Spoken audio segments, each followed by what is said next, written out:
Hey, everybody. Welcome to the YouTube Lead Gen Show, hosted by Christina Smallhorn and myself, Malcolm Lawson. Christina and I have generated millions, tens of millions of views, hundreds of thousands of subscribers, 2 silver play buttons, and most importantly, hundreds of thousands of subscribers from leads we generated off of our real estate YouTube channels. And on this show, we mastermind by using YouTube in our real estate businesses. Christina, how the hell are you today? I'm doing just dandy, Mr. Malcolm Lawson. And look, we not only mastermind, we can also use our crystal ball. I have one of those now. Oh, you're going to look into the future. And what does YouTube Shorts have in store for us? Well, you know how people ask you the most random questions on, like, how much do you think my house is worth? And you're like on a live stream and like, oh, hold on, let me pull up my crystal ball. I literally pull this out and do this. You got to use that in your thumbnails for what does the future hold? Karen did that. One of the Karen from your area, from Maryland. She did that. Oh, cool. She did one of these. I didn't even think it was her. She's like doing this. Okay. Yeah, I think I know who you're talking about. Yeah, cool concept for a thumbnail there. I always get her name wrong. I always call her Carolyn, and she's like, "Why do you keep calling me Carolyn?" And I'm like, "I don't know. You're not. I see your name and I think Carolyn." That's funny. You need the crystal ball, apparently. Yes. Hey, from California's Central Coast. Whoop, whoop. No, I'm not in California, though. I'm in Louisiana. And we've had some fantastic weather in the old Louisiana. We actually had we had a little bit of sweater weather. We actually had to wear this today. I wore that sweater today. And wait, look, I got that from Vid Summit, not that. The duck. I got the duck from Vid Summit. Yeah, they had a big booth there where you got that sweatshirt from. They're giving away some merch. I had a duck. And my daughter was like, there isn't enough room for it. And I was in no shape to argue with her because I had food poisoning. So I was like, what? Every time I leave a trip, I don't know what it is. The night before, I'm going to get sick as a dog, right? So I thought it was fine. We went out to Universal Studios. We had a fantastic time. We had a great dinner and everything. But it wasn't what I ate that night. It was what I had eaten the night before, which was a salad. And that's what made it to the top. That's what exited. I'm like, I haven't had salad. Oh, I had salad the other night. I sure did. TMI, I'm cutting you off. Bye. TMI. I mean, whatever. You know, a girl got sick. And it's like, the thing is now I can count on the fact that if I'm going to go out of town and doing anything business-wise, I'm going to end the trip with a little touch of food poisoning. So I've found something called Dramamine. Mm-hmm. I know it's an old medication, but if you ever feel a little sick during travels, Dramamine, telling you, was fantastic. I made it home with no problem. At least it wasn't COVID. Yeah. Right? That was the first thing I did when I got home too. Right after Vid Summit, did that test. Whew, swab, checked. Yay, clear. On the clear. Everybody watching, in order to have your name show up in your comments, you got to click the video first, I think, and then maybe you have to register with something. I think there's a link in the comment or in the post description to register, and then you can leave your name next to your comments. It's confusing. I don't know. I think try clicking on the video first and then leaving a comment, see if your name shows up. Yeah. But yeah, I think that's a good segue. Let's talk about Vid Summit. We got to meet up. A bunch of people from this group were there as well. Got the mastermind and network with a bunch of like YouTubers, like legit YouTubers. Not that you're not a legit YouTuber, but I'm getting there. You're getting there. Christina gave her presentation. She actually gave a presentation to other YouTubers and she crushed it. She had a packed room. You know, Brian G. Johnson, I'm not a big fan of his, or his channel at least. You had more people in your auditorium than he did in his presentation. Well, that's good. That made me feel good. Yeah, that's a good metric there to go by. This was a different Vid Summit than I had experienced in years past, mostly because I think we didn't have as many. There just wasn't the international travelers that there normally is that come to Vid Summit, and I think you know, there were some like little glitches, and I think everybody was just kind of out of practice in doing these kinds of things. Whether it's the audio people, the video people, everybody was kind of like, this was like, oh, I had forgotten about that kind of stuff, you know? but I think next year will be much, much better. It was still a great conference. I'm not complaining at all. And I was so proud of myself for not having vomited or, done anything silly. Cause you get your own head. And there was a brief moment that I had gotten in my own head where my nerves and my voice got shaken. I went, like, literally said to myself, do not do this because you will regret this for the rest of your life. And I was like, okay, snap out of it, so I did. And then I just started having a conversation. It helped, though. I have to tell you, if you ever do anything like this and you have friends in the audience, that helps when you speak to them, that helped a lot. So thank you, Malcolm. Was that when my cell phone went off during your presentation? Yes. Is that when the anxiety kicked in? Like, oh my God. No, that part made me laugh because Malcolm's phone goes off. And of course, I'm in the middle of the talk. That off, like, it was just fun. It was a good icebreaker and everything. People laughed. Yeah. At your expense. I'm all right with that. We had a good time. I'm glad I went as well.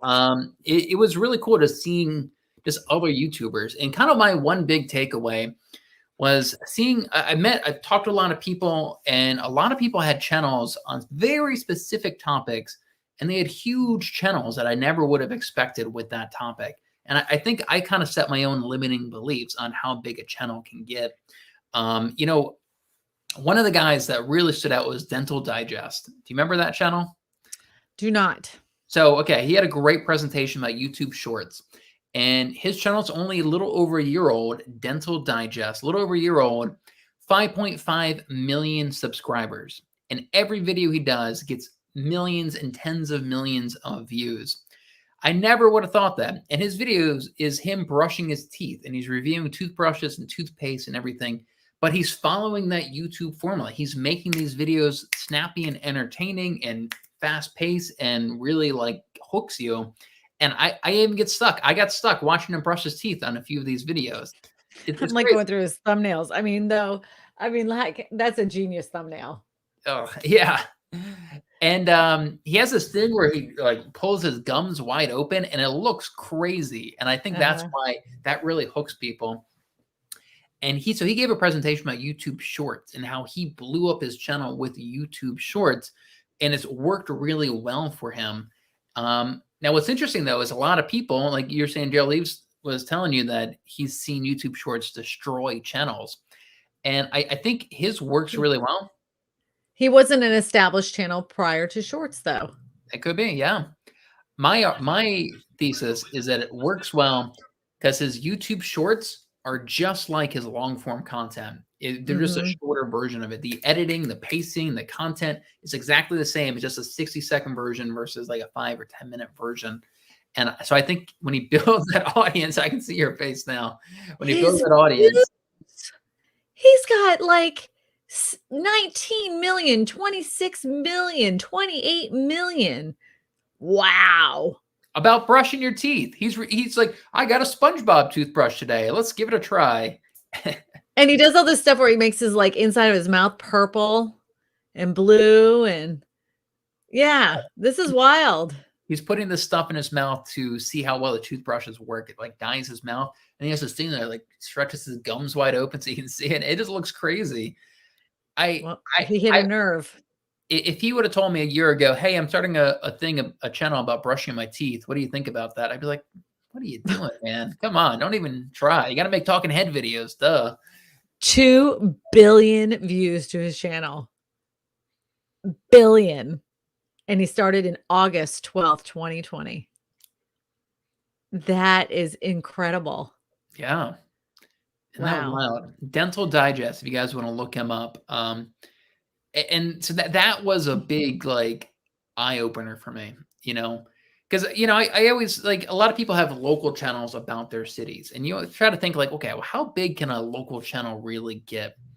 And now that I think about it, if you have a channel about like San Diego, I could easily see that getting to 100,000 subscribers. About a big city like that. And I don't want to set these limiting beliefs on how big some of these channels, some of the people in this group can build their channels. Jeremy says, Christina and Malcolm, hey, Jeremy, thanks for joining us. Can we talk about Meet Kevin's hair real quick? God. Kevin Paffrath. Let's jump into What's up with the hair? Why is he doing this with his hair? I stopped following him. I don't know. I don't really watch his content anymore, but I don't watch it either because I don't enjoy how he talks about things. Like I don't find what he says very interesting. And he doesn't really to me, when I watch a video of his, it's not like an edited, put together video. It's just him sitting in front of the camera, kind of rambling. And good on him, have at it. But I haven't figured out his spiel. I don't know. I don't know the story behind the green hair. Yeah, he's wearing it with confidence though, man. I saw an interview with him on some news station where he's talking about shitcoin, and he's rocking this bright fluorescent green hair, and he's rocking it with confidence. Have at it, my friend. Have at it. He's live right now. We're talking about cryptocurrency.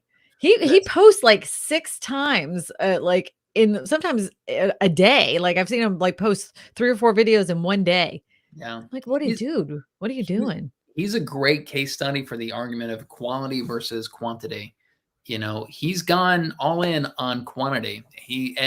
But you know what? He knows what he's talking about. He knows his stuff. So his content quality is actually pretty good as well because he knows what he's talking about. Right. But in comparison to somebody let's say Graham Stephan, he doesn't even touch the amount of views that Graham has. And Graham doesn't put out nearly as much content. And they're basically talking about the same thing. So Graham puts in all of his effort on a really good video and puts it out there and gets quadruple the views, whereas Kevin is putting video after video after video to just get a fragment of the views that Graham gets. Yeah. I don't know. I would rather put my heart and soul into a video and have a bunch of people watch it than cranking out videos and get half as much people watching. I don't know. Yeah, no, I'm with you on that. You know how I look at it?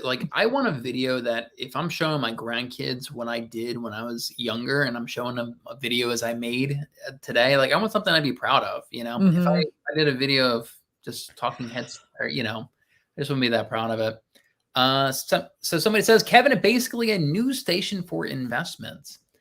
And yes, 100%. That's right on. Yep. Right on He's money. like a talk radio host or a news station anchor. You can just kind of wing it and just ramble on about stuff. There's another guy I watch. His name is Clayton Morris. He used to work for Fox News in the morning years ago, and he has a YouTube channel, and he kind of does the same kind of thing. But he falls on the political end of some of the stuff that he talks about too. Kind of gets him. I think he's lost some subscribers that way too, because So that'll happen. Yeah. Yeah.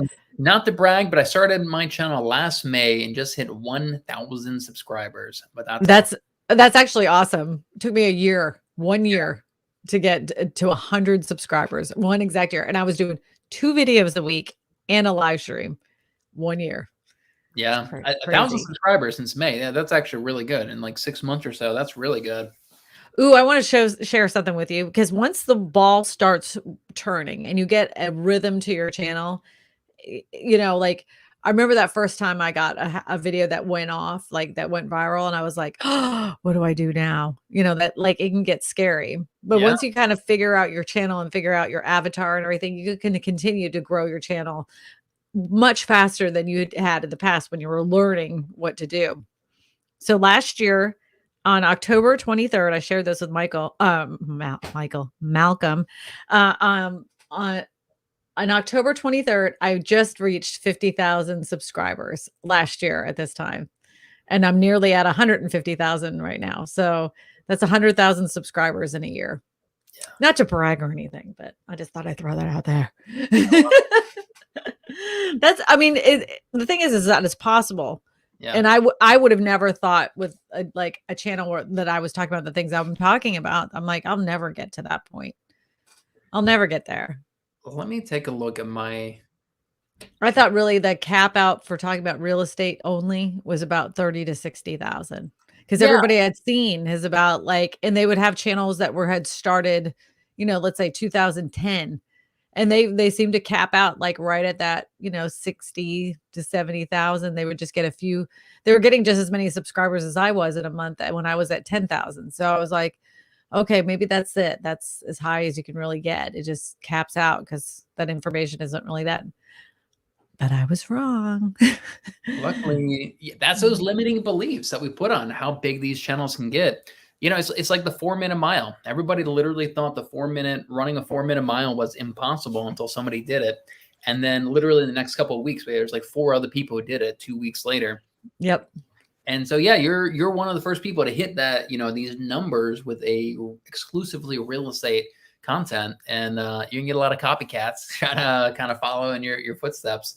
There's a couple of that copy my thumbnails now, which I think is funny. I kind of like, I mean, whatever. I like it. We all do it, we all do it. It's kind of a compliment when you go and scrolling through and you're like, hey, that looks just like mine, but they just did their own version of it. I mean, it doesn't bother me. Somebody actually messaged me today and said, hey, do you mind if I take your idea that you put up for the video? I'm like, I don't care. The whole thing is that, let's just say you rip off my thumbnail exactly, and you rip off my title exactly, and then you make a video. The words that come out of your mouth are going to sound completely different than it coming from me. And that it's just a totally different thing, like a completely different thing. The only time I get pissed is if you're specifically talking about me in a negative way. That's the only time I'm like, yo, buddy, do you got a problem? And every time I've ever seen a video that came out about me, that's the first thing I do. I call them up and I'm like, hey, do we need to talk? I don't doubt for a second that you call them up. Because I don't think they expect it. And they're like, oh, I'm surprised you're calling. I'm like, I bet you are. Let's have a conversation. Can leave a comment or something. Jeez. Yeah, I like it. It doesn't bother me. Yeah, that's good. I've seen Mr. Beast talk about how there's a channel out there that literally takes his exact thumbnails and photoshops the guy's face on his body. And there's people who do stuff like that, It's not best practices. That's not going to help you out at all. Try to learn what you can from other people's thumbnails. Create something unique and original from it.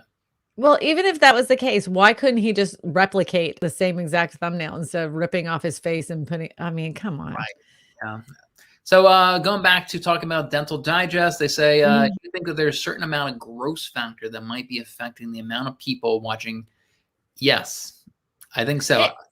But it's something that everybody does every single day without even thinking about it. And then there's people that have a lot of different dental problems, that like, there's a genuine curiosity on how to make that better. I mean, I would never have thought a million years that people would get millions of views by pimple popping. That's a thing. That's a thing. That's a real thing. My mom will sit there and watch that crap for hours. Why? There's people who just film themselves eating food. And people mukbangs. Yes. That sounds so sexual when you hear that, but I guess it's not. It's the name of it. Anyway, it does sound dirty though. It does. Sounds like a dirty word. You're just a dirty bird. You are. Hope I can be where you two are one day. Where do you find the time? Do either you have a team or admin assistant? Nope. I can't depend on people. I do it all myself. So I do have an admin assistant. That was a game changer. If you don't have one, every real estate agent have one for your business. She writes all my contracts and everything for me. One fired him.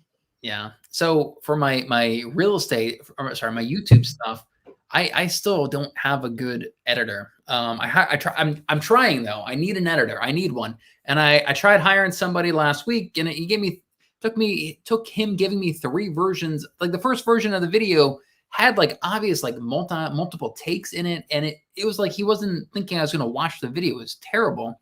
Then he gave me a second version. It was again terrible, and then finally the third version just to get a decent copy out of him. So I was like, okay, I'm not using this guy. I went with a different editor. Sent him some of my stuff last week, and it's been over a week now. And he says, oh yeah, no, stuff came up. I still haven't gotten around to editing your video. So obviously I'm not using that guy ever again either. I need to find a good editor. That's the only way I can continue growing, multiple channels like this. Good luck and Godspeed. Yeah. Because it's probably one of the most difficult things. And everybody I've ever known that says, oh, I have a company that makes my thumbnails. I'm like, yeah, I know, you can tell. Like, to me, I have yet to have seen anybody's real estate thumbnails that's made by a company that makes me go, yeah, those look really good. Like everybody I know that they look really good. They're like, yeah, I do it myself. I'm sorry. Yeah. They're that important too. That's your content. That is part of your content. That is the book. That is the cover to your book. No one's even going to open your book if the cover looks like crap. Sorry. And there's so many of them that look like gamer, like they look like gaming, or they just literally like they're copy and pasted. Like they'll have this like blank section that they put some words on, and their face is like, they're like, oh, I've been putting content out for 2 years, and I'm like, this is awful. I downloaded a template offline. You know? Yeah, I use Canva, and I've been using that template for years. No shit, it looks terrible. Yeah. Just ask me. When you see people bragging about how cheap of an editor they got, oh, I got somebody in the Philippines to edit my videos for only $10 a piece. You already know those videos are really bad. Like the editing is very poor and the quality is very poor. Same thing. Oh, I got my thumbnails made for only $5 a piece. You know, you get what you pay for. And the quality of your videos is important, you know, and your thumbnail is part of the content. How much time do you put into your thumbnails? I know you put a lot of effort into them. My last thumbnail, I probably spent 4 hours on. And it was because I would work on it. I would take a step back from it, you know, make myself a cup of tea. I come back to it. I'd be like, and I copy it and then like edit that next version out. Then I edit out the next version of it. I just kept messing with it until I got something that I liked. And I mean, I'm dead serious. I'm going to see if I can pull it up, but that's how I do all my thumbnails. So that way I know, like, I know I'm pulling out the best versions of that thumbnail, because I could have good thumbnails and they're like, or halfway decent thumbnails, but they're not going to like, I'm going to go ahead and share this. I'm going to share this screen so you can see. Your best video has what, 4 million views on it? Is that right? I think close to it. Yeah. I think it's close to 4 million. I think it's like 3. And it's a great thumbnail. That's how important thumbnails are. If that had a crappy thumbnail to it, you know, it never would have done that well. Okay, so there it is. I got to add it. Here we go. Yeah. Okay, so the one that you see, the very first one is the one I actually used in today's, where you can clearly see the 800, you know, and then you can kind of see that it says for sale. It actually says Zillow at the top. But anyways, this was my picture. But if you see where I started with, like, I mean, I did so many different versions. I knew I wanted to have a junky looking house. So if you looked at the bottom, the very first one, it was like, that junky house. Do I really like that junky house? And I kept messing with it. And I was like, no, I'm still not liking this. It's that angle of that house that was driving me crazy. So I was like, no, I need a straight on image. And so then I found this house and I kind of kept tweaking it, different versions. Didn't like the shot I did here. And then I noticed that Meet Kevin has been doing this green glow around him. I don't know if you've been, not Meet Kevin, I'm sorry. It's Graham Stephan was doing a green glow behind him, not real prominent. So I had kind of done one with a green glow, didn't like that. And then, you know, just slowly but surely changed it. This other one right here is from somebody else. This was I was helping a friend. That guy that says no to SB9. I helped him with that thumbnail, and it's his top performing video on his channel right now. That's pretty funny. You know what? Like, your thumbnails, they look simple. When you look at it, you're like, oh, it's so simple. You just have text and a picture of a house in your face. But they don't see the back end of this. They don't see the 9 iterations of that in order to get that final product. I'm going to show you something so you'll understand how many different layers that goes into this. Okay. Because you really have no idea until you, let's see what, it'll take a second for it to come up. I'm just going to wait for it to load. This is all PicMonkey, right? Yeah, it's all PicMonkey. So, all right. So we have 1, 2, 3, 4, 5, 6, 7, 8, 9, 10, 11, 12, 13, 14, 15, 16, 17, 18, 19. We have 19 layers of different things going on in this picture. Yeah, that's a lot of work there. Yeah. So even like this little thing with the 8K, that's 2 different things. So if you kind of move it, you'll see. So I put the lined one over the other, so that way you can see it easily. And like this little house, it didn't have these holes in the house, but I thought it'd make more dramatic to add the little holes. And this little welcome sign wasn't here, but I just thought it was kind of funny. And like these windows weren't here either. Oh, So wow. look, so Wow, I you just, added the windows. yeah, like I'm always messing with these things. Even the Yeah. door. The door itself is not real. This is what the door looked like. Wow, Which so is you built this house. pretty much the house was there, but Uh-oh. that's all right. Doesn't matter. The house was there, but I just added extra stuff to it to make it stand out a little bit better, Yeah, and most people are not gonna go through that much effort for their thumbnails, and that's the difference right there. Yeah, well, you know how I am. I can't leave it alone because I'm like, well, what if I added this? And what if I added a little bit more of this? And I still want them to look nice, And I had like sometimes you just have a feeling about a video. And when I came up with the title of that video, I'm like, that's a good title. This is gonna get people's attention. I really need to put like everything into this thumbnail. And I did. I did. I was so frustrated because I had started with that original house late one night and I'm like, this is not working. My brain isn't working for this. Slept, woke up the next day, worked on it in the beginning of the Sunday morning, and then finished it up Sunday night. So I was proud of it. I like it. It looks good. I mean, that's what you got to do. That's everything in the back end. People don't see. Too often in businesses, people are looking for leverage and they want to spend as little time as they can and get a return on their investment and all this stuff. Sometimes you just got to put in the work, right? You can't really take these shortcuts. You got to put in the effort. I mean, I don't know. Sometimes I had a virtual assistant. And I really thought, I mean, like their only job was to answer this one email account. Right. This one email account. And all they had to do is correspond with them so I could get them a real estate agent.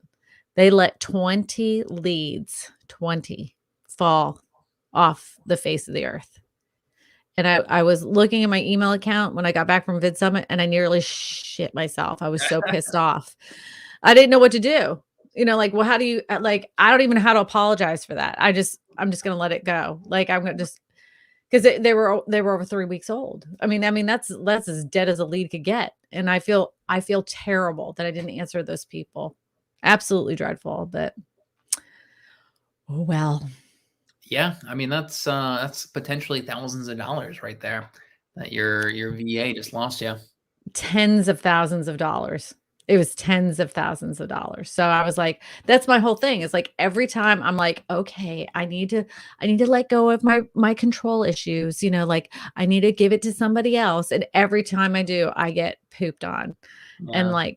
And like editing's the worst. I even hired somebody that I would have considered a friend that I totally trusted and gave them 2 weeks to edit a video.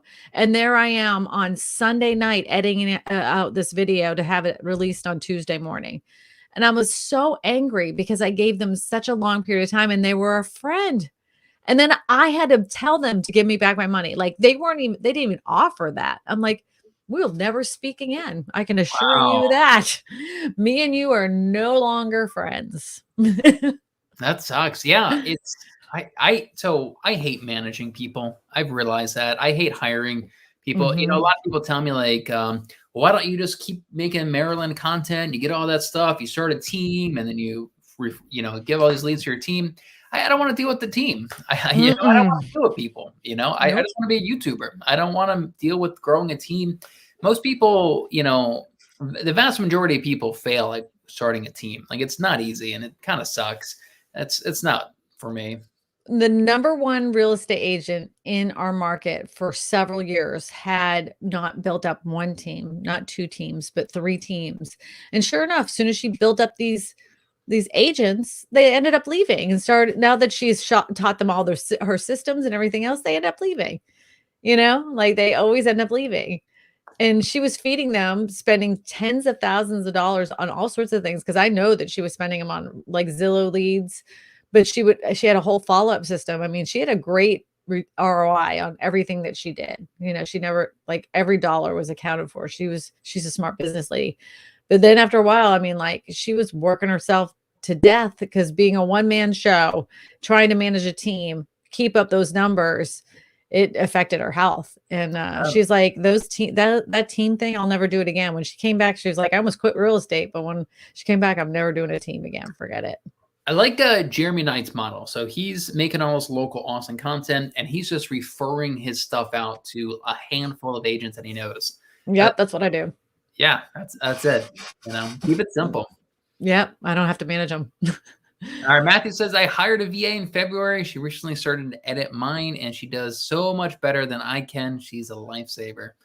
But is it good enough to get the views that, like, it's good to get it done? Is it the kind of content and editing that's going to get you really where you need to go? Because there is a way to get the right kind of editing done. And I learned every single day. And if you're not doing it yourself, you're not knowing what you're missing. You don't know what you're supposed to do. You don't know where the climax in your video is supposed to be. You don't know when you're supposed to add that extra element to keep audience retention up. You could have audience retention of 76, 86%. And if you're only getting 40 or 30, 40, maybe even only 50%, then you're losing half your audience. You know, there is a science to it. And to get the right kind of editor, it makes a big difference. Yeah. So I've heard some people say that they recommend you edit your own videos the first couple of years as a new YouTuber so you can learn exactly what you're saying, learn how to, and then you can hire someone and you know what they're doing right and what they're doing wrong. I wonder who said that to you. I don't know. I don't remember. Does that sound familiar? That sounds vaguely familiar. I might know this person. Maybe we network, we mastermind with the same people. I don't know. Could be. But there's definitely truth to that. You know, so like one thing that I do when I'm editing my videos is there's always like a little moment between two clips where there's like nothing being said, and there's just like a little gap of like, you know, from the last word you say to the next word that you say. You always got to edit out those gaps to keep the flow of it. And like this guy that edited my videos, he always had these huge pauses and gaps. Another thing, when I always like lick my lips a lot of times right before I say something. I do something like that. I do that. Yeah. I do that. And I think a lot of people do that. I go, I snap. You got to edit that crap out, man. Yep. I can't believe I'm paying this guy and he's leaving all these little sounds in my videos. Like, no. You put the cut. You look for that little spike in your audio and you put the cut right after that, man. Like, what are you doing? I don't know. But the one thing I will say is that because I do not like I'll have a big pause or I'll take a deep breath and you can hear the breath sounds. I like, oh, right. So so when I have like hired an editor, because I'm running out of time, like I did before Vid Summit, what I did was I took all of my clips, I pre-edited them and put them all in order. And I said, now add all the sauce, you know, like here it is. Here's the raw steak. Now spice it up. And that's what they did. And it worked out fine. Yeah. The best videos of my lifetime? No, but they're good enough. Yeah. It's that quantity versus quality thing. Mm-hmm. And I mean, at some point, like I'm willing to accept like a 10% not as good of an edit if it means I can put out twice as much content. Mm-hmm. But so far, these two editors I've tried in the last 2 weeks, it's just terrible. It's so frustrating. I think I just got to keep at it. You know, I know there's a good editor out there who can edit my stuff. I just got to find them and keep trying and keep throwing it. So one thing that I learned from somebody was, you know, most editors will do it, you know, give you a free one for you to try, right? So I would take the same exact video and send it to 3 different editors. See who gives you the best one the first time around. Now you eliminate the worst one. So now you're going to be like, now try the second time around. You tell them, go ahead and edit it a little bit more. Cause you know, tell them all the edits that you want them to make and see which one's the best after that. And then you'll have your one that you want to use. So that's something you try. Cause even the big ones like Video Husky and there's Video Chops. And there's a bunch of them, you know, just try them. Try them. Yeah, I agree with that. Yeah, Video Husky. I've known some people who sign up for that. Mm-hmm. How do you guys leverage your channels for getting listing appointments? If you do it at all, any suggestions there other than making local content you recommend, Malcolm? Yeah, I mean, listings, you just got to build that local audience, and they'll reach out to you when it's time to sell. You can also focus on move up buyers or move down buyers because they usually have a home that they need to sell as well. So what that looked like is I have a lot of 55 plus communities in my area, and I focus on those communities. I have videos and I have articles on those communities because a lot of the people want to sell a house and then move into that 55 plus community. That's an example of a move down buyer. That's really all you can do, though. I mean, just create that local audience and then try to make content that a move up buyer, move down buyer would look into. You have any insight onto how to get listings? I mean, I have a different perspective when it comes to the YouTube channels, and we've had discussions about this before. I think everybody that does hyper focus, hyper local channels is missing a huge opportunity to gain even more, not just revenue from YouTube, just more revenue from buyers and seller leads, because you're so hyper focused, you've eliminated a huge chunk of the population that can watch your content. So yeah, that's where I want to stay with that. we got a heated argument about that before. You and me? No. Okay. You and me. It wasn't you and me. I don't remember. But I think you're right that I've seen some people get way too specific with their channels. They may be like, my channel is only for service members PCSing to my area. And it's like, man, you're leaving so much money on the table there, And like, you got to remember, I mean, if you appeal to more people, the more eyeballs, the more leads you'll get. Is every single person watching going to be the person that calls you? No. But if you had only 10 views and you got let's just say you got a lead out of the 10 views. Let's say you got 10,000 views and you got 5 leads from that. You put in the same amount of work in that video. Sure, you got a lot more views on it, but you also got more leads. So I don't know. That's just right. Let's talk about YouTube Shorts, because I'm kind of excited about those, but at the same time, it's best practices really haven't been established for those yet. But it's Wild Wild West. Yeah, the Wild Wild West. I saw Jeremy made a post that what he's trying right now is posting like news clips and news articles of like breaking news as his YouTube Shorts. What's your take on YouTube Shorts at the moment? Have you done many? Okay, so just from talking to people that are much smarter than me when it comes to YouTube Shorts, it was not recommended that I ever do YouTube Shorts on my own channel because I've already established that channel as a long form content. It could ruin my channel from what I was told from people that are much smarter than me. But that being said, in order for a YouTube Shorts channel to really, if you make a channel and you make it strictly YouTube Shorts, you have to put out 1 to 3 pieces of content a day. You cannot skip a day in order for that continuously growing. Yeah. So there are YouTube Shorts channels, and that's what they do. They put out 3 videos a day, and they get in that short shelf, and it has a shelf life. So even though like it may come off that shelf, it may go right back on the shelf again. Unlike TikTok, because with TikTok videos, they have their day in the sunshine and then they get buried within a month. Like you don't see month-old or 2-month-old videos very rarely. It's an anomaly if you do. But when you do YouTube Shorts, it's the titling and searchability comes up exactly the same as it would for a regular video. So YouTube already knows if you're going to be the one that consumes that kind of content, they will recommend your short that you made 3 months ago, and it can pop up again. And I've seen it. I was at Vid Summit. I was looking at people's channels, and they're like, "This is a short I did 3 months ago. Look at it. And now it's at 1 million views." He said when it came out, it was like 1,000 views. So you still have a huge opportunity to grow very, very, very quickly by doing short form content.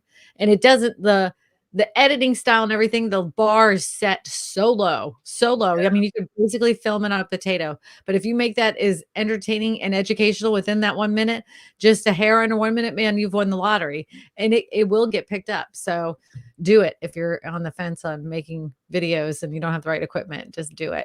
Just hold your phone up, buddy. Make it happen. 2021, you can do it. So you've got a TikTok channel about being like a a New Jersey house mom or something. Yeah, What I do. have you thought about can you take those videos and put them up on YouTube? They have the TikTok watermark on it, and it's like the whole thing with that was just I had massive COVID depression, and I did it to kinda get my creative, like, something out because I was just so I was in a mood, Yeah, and so, that was just me being goofy, but then I was like, "This is kinda work," 'cause, yeah, I had to do it 3 times a day, that's like that on TikTok too, I had to put out 3 videos a day, I'm like, this is starting to feel like work, I don't wanna do that anymore," so, meh. I don't feel like following the trends and algorithm on TikTok for what purpose? To gain right. my, $26 a month? No, mm-mm. The creator fund on there is the pits. I had a political YouTube channel I was starting for a little while there, and I got it up to like 3,500 subscribers.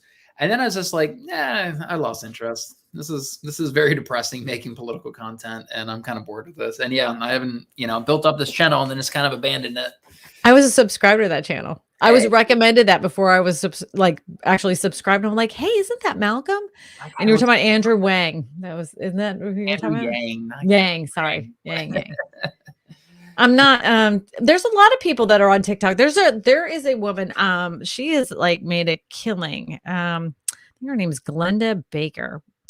Let me pull her up. And she is a real estate agent. And so basically she has like somebody in the background asking her like fake questions, or like they pull questions out of the audience pretty much. So yeah, here she is. What's her name? 466,000 subscribers or followers on TikTok. Instagram? TikTok. Okay. Yeah, TikTok. And all she's doing is sitting there somebody's asking her questions offline. She's not even looking at the camera. She's looking at the person asking the questions, and then she's just answering them. That's so it. simple. Yeah. So then she pulls questions. Whoever it is will pull questions from this video. And then one, yeah, for the next one. So, I mean, it's easy peasy. So what are your thoughts on somebody, Chi Yan is a friend of mine up here in Baltimore, and he does a lot of Instagram and TikTok stuff. I mean, do you think it'd be good for him or even her to make that video, upload it to TikTok, Instagram, and absolutely? Why wouldn't you? It's already done. Why wouldn't you do it? It's already done. It can't hurt anything. The content's made, just throw it on a different platform. And nobody cares as duplicate content because people that are on Instagram are not generally on TikTok. They're not watching the same things on TikTok. The people that are on Facebook are not watching. Like I rarely go on Instagram.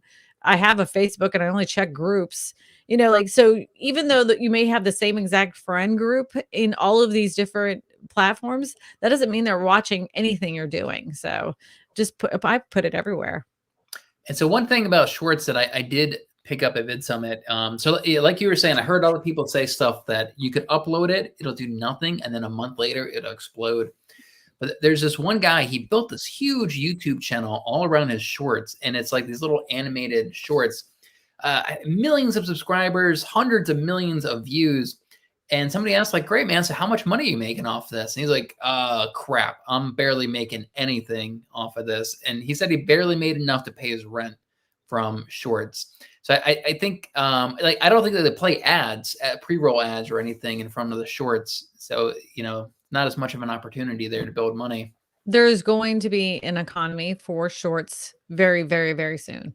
They've already been rolling out emails to people saying that they can sign up for the creator fund using shorts. And, if you weren't making anything before and then all of a sudden you're making a little bit of money, that's fine. I think if you're putting your time, sweat, and tears into something that's only a minute long and you're hoping this would pay your rent, I think you looked at it wrong. And that's the wrong way to look at YouTube anyway. There are people that do that. They're like, I'm going to do this. This is my career and I'm going to start this. And I'm like, you don't even know how to make a video. You haven't even turned record on. So, I mean, those are different types of YouTubers than what we talk about here, but it happens with people. And even real estate agents here are like, well, my whole thing is that I want to do what you're doing and I don't want to have to sell houses anymore. I'm like, it took me a long time to get here. I can't just, it isn't easy. It's not overnight. It takes a lot of time. So what I tell everybody with any kind of business that they start, any kind of business, don't put your time on focusing on your branding and building a website and all this stuff before you actually start the business. Just start it and see, do it for a few months and see if that business is something that you could like psychologically just do for years and years and years. And I've seen so many people that put all this effort into launching a new business, and then 3 months into it, they're like, man, this sucks. I don't want to do this. It's like, man, that was a lot of work. Yeah. YouTube. I gotta make YouTube videos every day. I gotta edit my videos. Like, yeah, you do it first. Do the work first. And then if you like it, then double down and turn into a business and try to grow from there. It takes time to understand how that all works too. And you got to understand how, like, you have to understand. I say you have to at least do 100 videos before you decide if it works or it doesn't work. You know, you can't. And if you just make 100 videos and put them up and not put any effort in the titles, thumbnails, and the content itself, you can't say anything about it. But if you put your heart below, heart, soul, and tears into it, and then after 100 views, it isn't working, then maybe you should put your time into something else. Yeah. People say that like consistency matters, but it does, but you have to try to get better with every video with that consistency. You can't be consistently bad. Like that's not going to help you out. You have to actually put out good content, consistently try to grow on YouTube as well. I had a bad video that I honestly was hoping that it would get stuck into the YouTube sphere and never to be found again, and that one popped off like 4 weeks ago. And I was like, oh my God, of all videos. And people were like, this girl has no idea what she's talking about. And I'm like, no, I didn't. I did not. I made a video about something I really had no idea about. You're absolutely correct. Couldn't even read the comments. Couldn't even go back and respond to the comments because I knew it was so dreadful. And it didn't do well when it first came out. So I didn't even think about it. I didn't even care. I just wanted to get buried down. And sure enough, that's the video it took off. I was like, well, sorry about that. Didn't know. What can you do? Yeah, I mean, look, you give your opinion on things, I have a million of those. Just ask me. So Matthew says, I made about 7 million in sales since August of last year. So safe to say, my YouTube channel is working. That's it, man. I mean, in the end of the day, if you're looking for lead generation, you're crushing it. You don't need a subscriber count's a bit of a vanity number. In 2017, I did my first YouTube video, and the third one that went out, I got my first lead from it, that blew my mind. And then I put out 2 more videos, and then I got a listing appointment from that. And I'm like, this, like, who's not doing this? Like, I literally thought I hit the real estate jackpot with that. When I started that, I'm like, people are dumb for not being on YouTube because it's like, it's easy marketing. I didn't have to pay 1 cent for people to watch my video. So people were so skeptical of YouTube in 2016, 2017. Because 2016 is when I started. 2017 is when I really started like doubling down on it. Me too. And I think we started talking back then. But it's the same thing. People were like, well, is it mostly like first-time home buyers and like millennials that you're getting? It's like, no, man, everybody uses YouTube. It shows up on Google. Like everybody uses YouTube. I know. Oh, the only time I use YouTube is if I got to change my tire or the oil in my car. I don't use it. Who's watching that to get real estate information? Everybody. Everybody. Those same people are like, so how do you do that now? Yeah. YouTube is the new Google. People are skipping Google and going straight to YouTube when they have questions. Why do you think Google puts those videos at the top when you do a search? Yeah. Not only that, they break it down for you exactly at the moment in the video that you can find it, so you don't have to worry, scrub through the video. I've noticed that they're automatically adding in those little time codes. Yeah, the little chapters right at it. If that's not proof that they're creating a transcript of everything that you say in the video and analyzing every word that you say, then I don't know what other proof you need. That's what they do. They know every word that you say in those videos. They know your facial expressions and they know your facial expressions, and that face sells for whatever reason. Yeah. All right, you want to take this one? How do you deal with the celebrity recognition that comes along, especially when eating crab legs? Well, I mean, like my kids, My kids, like, whenever when this fall started, like, my kids would be like, "Oh my god, they recognize you around town and stuff," but I don't go out anymore. I think the weirdest thing that's happened to me is that before I left, I had mentioned in a live stream that I was going to Vid Summit and, it was just a bunch of creators and stuff, and somebody said, "Oh, are you gonna have a meet and greet so you could sign autographs?" I'm like, "What?" And I'm like, I don't think anybody's gonna want to meet and greet with me." And then he was like, "I really wasn't trolling. Do you think you'd have time to come out and just at least sign an autograph?" I'm like, "Yeah, just let me know. Just email me." Because I figured I could walk out with a group of guys and sign this guy's whatever he wanted, you know. But Yeah. I just thought that was so strange. Anybody want to meet and greet with me? You're gonna get more of that. I mean, you're at 140,000 subscribers. You know, when you hit the That's 250, nothing. 500, a million subscribers, but people don't know that. People get super excited. They watch you every single week, and they fanboy over you. That happens. That's a real thing. Mhm. So maybe you got to go to VidCon next week, and you can do meet and greets and meet people. Nah. Mm-mm. How do y'all track referrals you're giving out to make sure they don't close and not pay you? I don't freaking worry about it. Honest to God, if somebody is gonna screw me over like that, then obviously they needed it more than I did. I don't have time because I mean I'm getting 20, 30 leads a day, and I'm not gonna sit there and babysit that crap. I'm sorry. I don't need the check that bad to sit there and babysit it.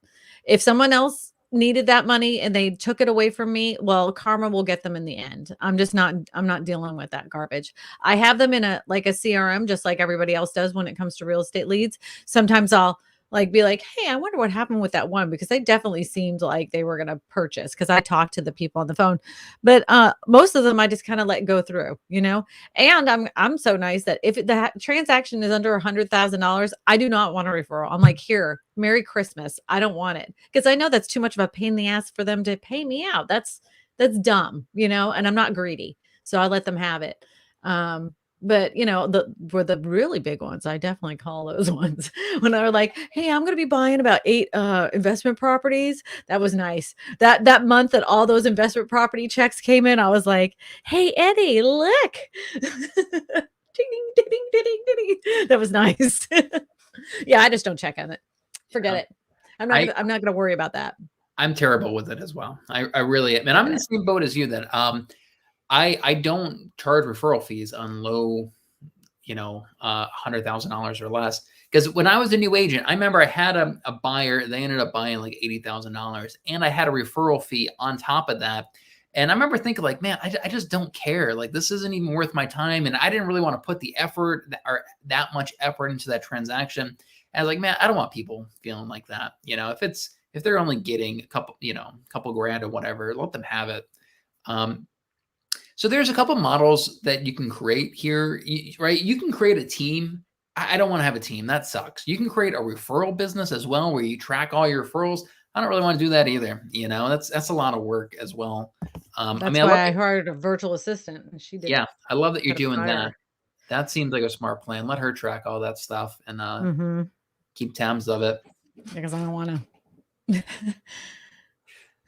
So in your honest opinion, do not just do hyper local videos. Do more that will target local buyers and sellers. I say do national. You gotta, in my opinion, you have to do for your whole entire state, not just your little city, right? Do for your whole entire state.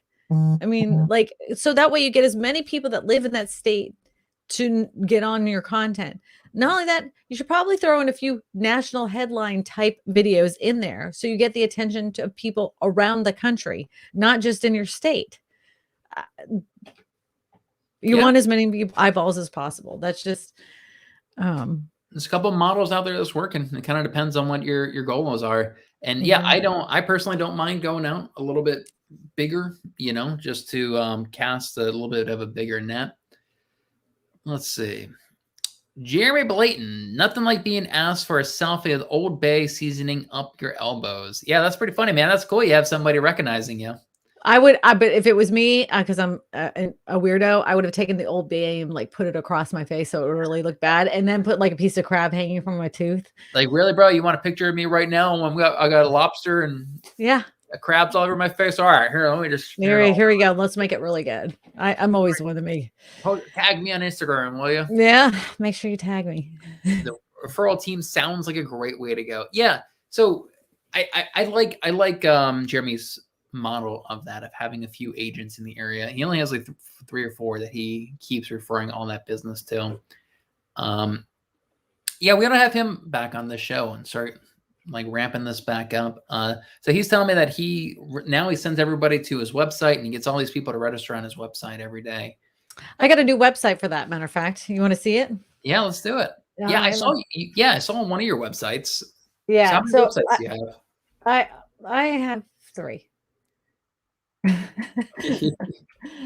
Because all right, so I have one that's like a lead capture site, you know, like just, you know, people randomly looking at stuff on the internet that comes from my company. And you know, I don't really I don't focus on that because I'm not trying to get leads that way. But I also want people to be able to get a hold of me. And one of the things that sucks about that is the fact that like they'll say, I want a real estate agent. They'll email me, I want a real estate agent. Well, where do you want a real estate agent from?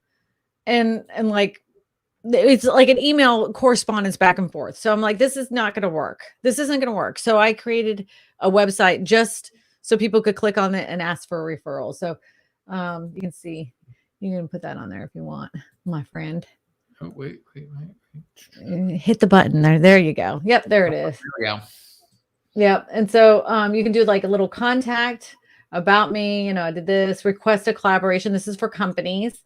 And then you want to book some time. So contact me. And then there's I don't know if it's gonna.